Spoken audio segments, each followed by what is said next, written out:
Серия Call of Duty. Как много в этом звуке для сердца геймера слилось. Наряду с такими мастодонтами индустрии, как Quake и Doom, именно колду представляешь в первую очередь, говоря о жанре шутер. Игровая серия зародилась аж в далеком 2003 году и сходу погружала нас в самую гущу театра военных действий. Это были те замечательные времена, когда автохил отсутствовал как явление, и чтобы залатать хоть немножечко регена, приходилось с травмами, полученными в ходе ожесточенных боев в Баварских Альпах, в присядку, а то и лежа, искать в отведенных коридорах аптечку. В последующих частях в этом плане произошла ни много ни мало революция, на десятилетия вперед задавшая курс развития в серии, показав вполне осязаемый стандарт того, как должна выглядеть и играться, не побоюсь этого слова, стрелялка. Чего стоит только одна серия Modern Warfare в своем классическом исполнении. Капитан Прайс буквально открыл нам ту самую дверь с сеттингом настоящего времени, который нес в себе не меньше потенциала, как уже заезженная тема Второй мировой войны. Безусловно, не столько важен антураж, сколько заключенная в перипетии сюжета история, и все же это был определенно глоток свежего воздуха. Потом же серия по ветке таймлайна отошла на несколько десятилетий назад в своем ответвлении Black Ops, и это был не менее приятный шаг, но в дальнейшем данный шутер сделал бум. И пройдя через призраков и бесконечные войны, Бобби Котик таки решил сделать реверанс в сторону истоков серии. И наконец миру явилась Call of Duty World War II 2017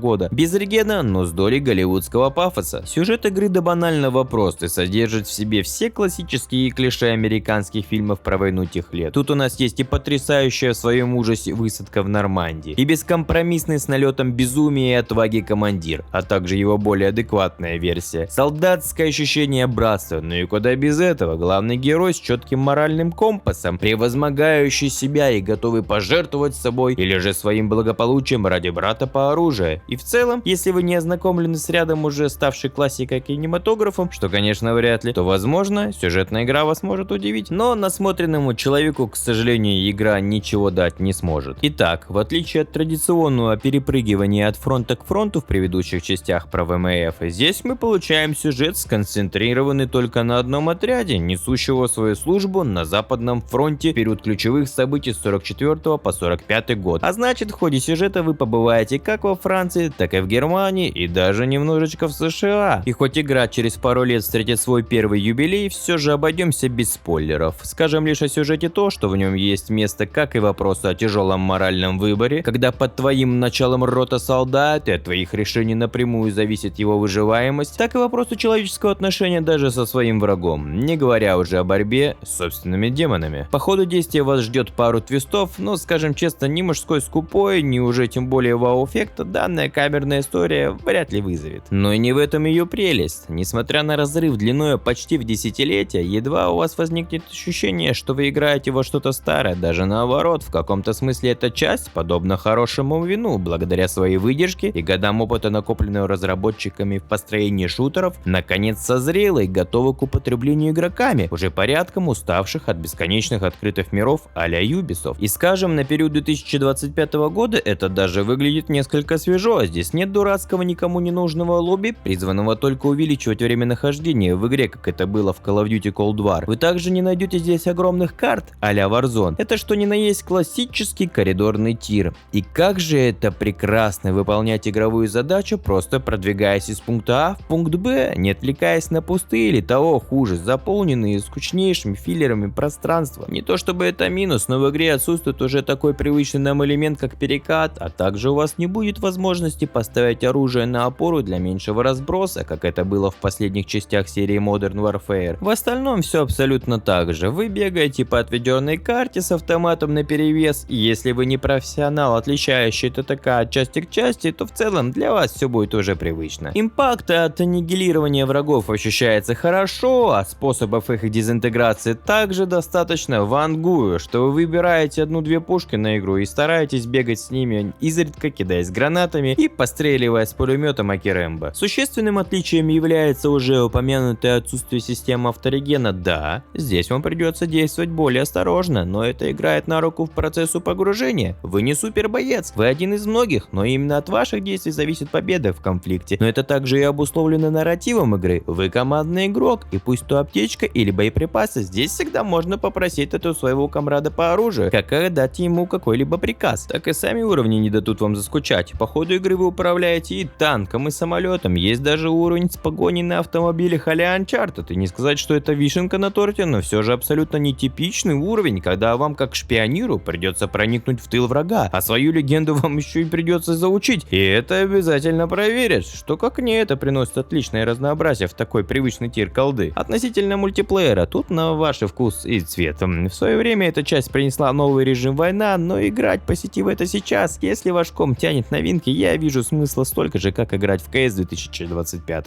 Если хотите, то кто же вам запретит-то? Отдельно стоит упомянуть недавно отключение серверов в связи с обнаружением уязвимости, благодаря которой хакеры могли завладеть компьютером пользователя прямо во время матча с благородным требованием оплатить их работу за устранение ими же посланного вируса. И вы не поверите, почти всю игру вы будете наблюдать белых цисгендерных мужиков. Нет, здесь, конечно, есть и другие персонажи, но относительно того, как это делают сейчас, они все вписаны органично. И я припомню лишь пару случаев, когда в этом плане меня что-то смутило, но надо понимать, что на данный момент мы наблюдаем это глазами, прошедшими через призму насилия игровой индустрии радикальной эджевой повесткой. Просто поиграйте одновременно в это и в Vanguard. В общем и целом, если вы, как и я, заскучались по простецким шутанам без налета современных веяний и по какой-то причине пропустили данную часть серии, она сможет подарить вам около 10 часов незаурядного, но все же неплохого приключения в сеттинге Второй мировой, где как не здесь вы сможете отбиваться от полчища нацистов с пулеметом наперевес, а тем более сейчас игру добавили в подписку Game Pass, а вкупе с неустаревшей картинкой вы даже и не заметите, что в игре в этом году исполняется 8 лет. Приятной игры!